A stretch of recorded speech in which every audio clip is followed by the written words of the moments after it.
Ang mahinang batang ito ay may kakayahang mag-level up, kaya siya ang naging pinakamalakas na may pinakamataas na stats, si Jinwoo na isang tipikal na pangit at nakakasuklam na bida na walang direksyon sa buhay.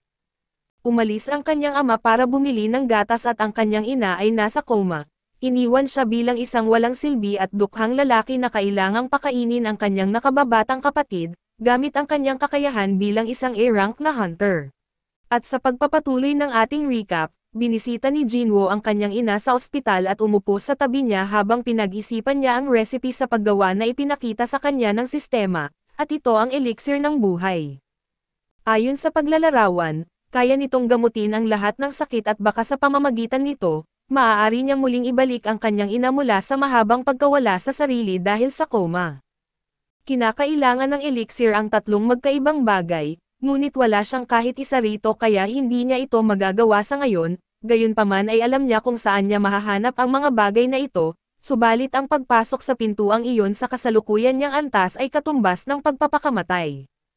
Kaya nagpa siya si Jinwoo na bumalik doon kapag siya ay malakas na at mataas na ang antas, para dito ay muling nakipagkita siya kay Jinho at nagpa siyang tanggapin ang alok nitong gumawa ng 19 pang raid kasama siya.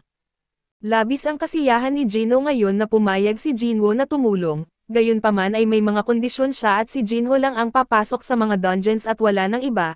Labis na nagulat si Jinho dahil hindi niya akalaing gusto ni Jinwoo na silang dalawa lang ang haharap sa mga C-rank na dungeons. Ngunit iyon nga ang ibig sabihin niya at sinubukan ni Jinho na ipaalala ang patakaran na kailangan ng 8 miyembro sa isang grupo para makapasok sa isang C-rank na dungeon, ngunit maaari nilang punan ang bilang sa pamamagitan ng pag-upa ng mga tao para maghintay sa labas habang sinasakop nila ang dungeon.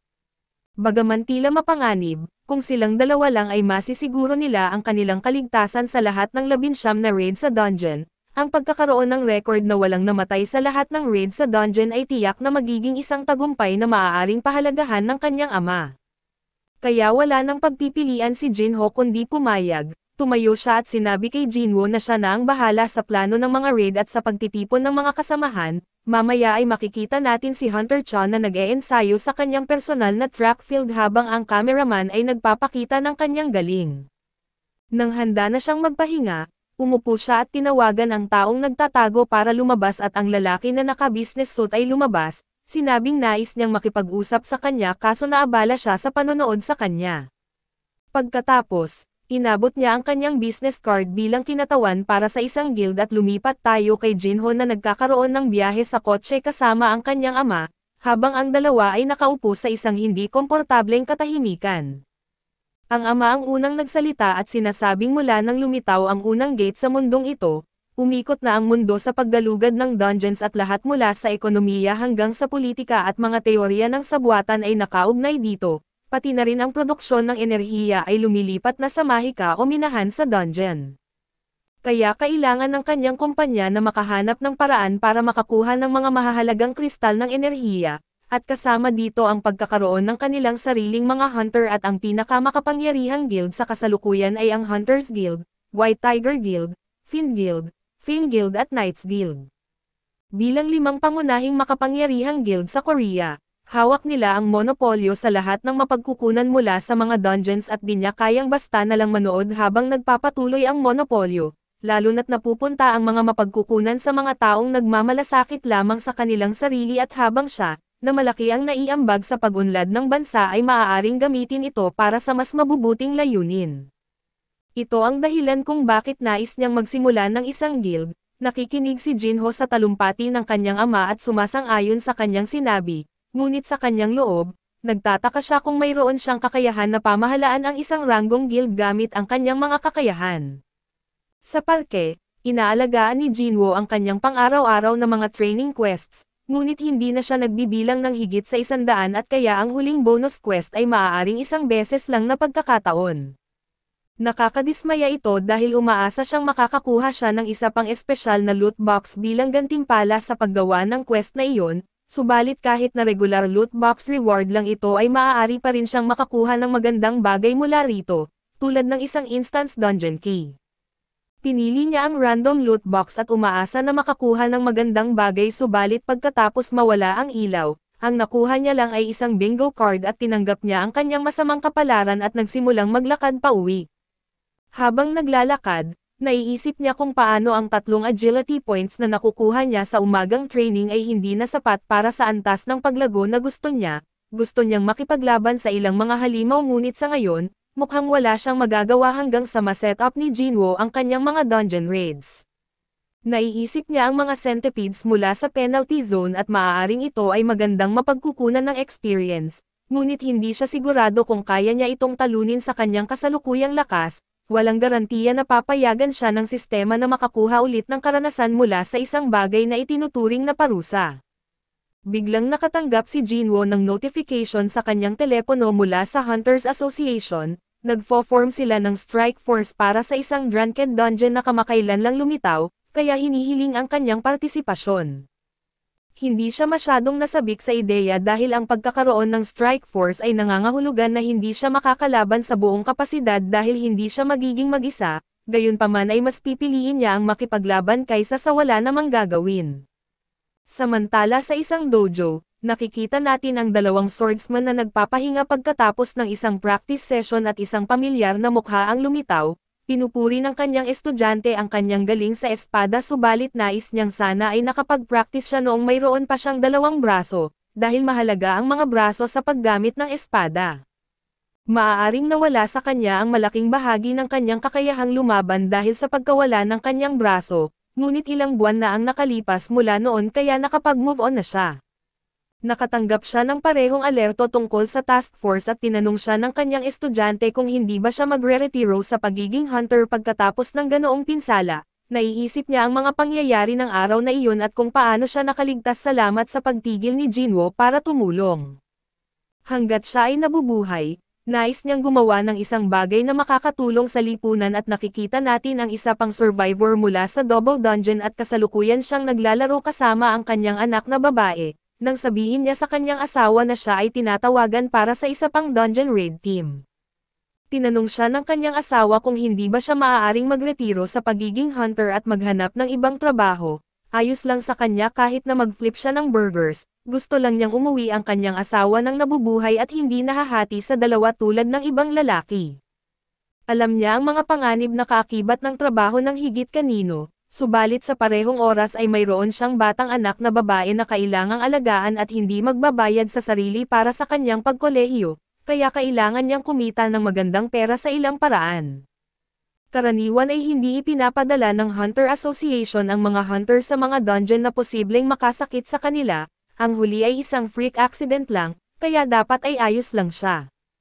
Gayunpaman ay nagkamali siya sa pagsasabi ng, ano pa ba ang maaaring magagawa niyang pagkakamali habang marami siyang mawawala dito at sa ibang lugar. Nagagalit si Bake matapos siyang mapasabak sa isang nakakainis na interview at ang panunood niya ulit sa recording ay nagbigay inis sa kanya.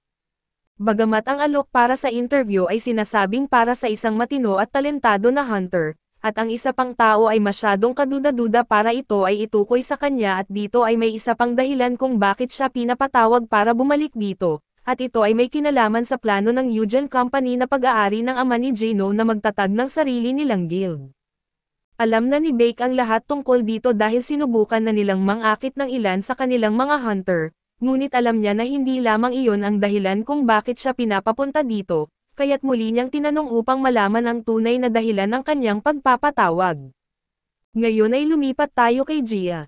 Nakasing lungkot pa rin mula noong huli natin siyang nakita at nakikipag-usap siya sa kanyang ina sa telepono, na nagtatanong kung ayos lang ba siya at sinusubukan na makonvince siya na mas mabuti pang tumigil na sa pagiging isang hunter, dahil sa natatakot siya sa pakikipaglaban. Hindi gusto ni Gia na tila minaliit siya ng kanyang sariling ina kahit patotoo ito, kaya itinigil niya ang tawag at alam niya na tama ang sinabi ng kanyang ina subalit kapag naaalala niya kung gaano kasipag si Jinwoo na mapabuti ang kanyang sarili, nagbibigay ito sa kanya ng kumpiyansa na subukan ang isa pang misyon upang patunayan sa kanyang sarili na kaya niya ito.